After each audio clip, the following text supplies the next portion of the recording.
Hey guys, welcome to Vegudairy. The first thing we're going to do is make Rejuvelac, which is what we need to culture our cheeses. And I wanted to get that done on the first day because it needs time to ferment and get nice and cheesy. So you start off with some kind of sproutable grain. I've got wheat. I've got hard red wheat berries in here. And what you do the day you start, you put them in your sprouting jar, and this is my homemade sprouting jar, and you fill it up with water, and you let it soak overnight. And then once it's soaked overnight, you drain it out, and here I have a jar of sprouted wheat berries that I'm going to demonstrate the rinsing. So you fill that up with water. I usually do this at the sink. I don't do it at my table. And then you swish it around a little bit.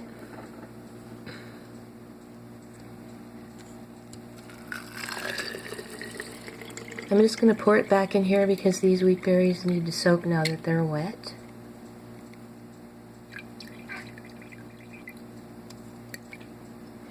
And then once these are drained, you get some kind of a dish, or you can do, I usually just set them in the sink. Give them a little shake and a turn so that they're kind of distributed around the jar. And then you keep them at an angle while they're sprouting so that the extra water drains out and they don't get all stuck together. The air gets in there, helps them to sprout. And you do this about 2 or 3 times a day.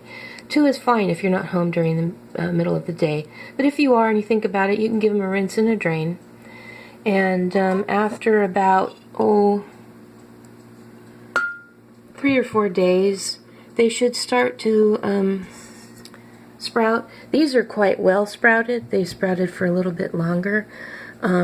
Once they're sprouted, you submerge them in water. See, these ones don't have as long tails as these. You submerge them in water and you let it ferment. Let me see if there are any. Ah, yes, there's lots of bubbles in there. Let them ferment. Could take up to 5 days. Taste it as you go. It's supposed to be sort of lemony and pleasant because, after all, it was originally invented as a health drink. I used to see it for sale in health food stores. Haven't seen it in about 10 years. I don't think anybody buys it anymore. But, if you have a health food store that actually sells food, you might try looking there for Rejuvelac if you don't want to make it. But it's super easy to make. Once the fermentation has gotten to where you like it, you just drain the berries out of the water, and you have your Rejuvelac. And you can let that sit. Connie's Rossum Kitchen makes a lot of cheese, and she lets her Rejuvelac age for like a year till it gets really stinky and cheesy. And you don't need to get rid of these. They're very mild, tender and chewy, and you can sprinkle them on salads, sprinkle them in your hot cereal, add them to yeast bread or quick bread. And they're really nice. They're not tangy like the Rejuvelac at all. They're almost like a very mild, not bitter grapefruit. But yeah, I guess that's where the citrusy flavor in the Rejuvelac comes from. And the wheat berries are full of natural bacteria and yeast on their surfaces of their grains, which is what helps the fermentation. So you don't need to add salt to this. So there you go, guys. This is Rejuvelac.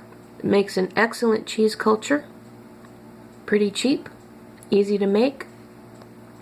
The only thing you need with the making of vegan cheese is the patience for the time. It's not instant cheese.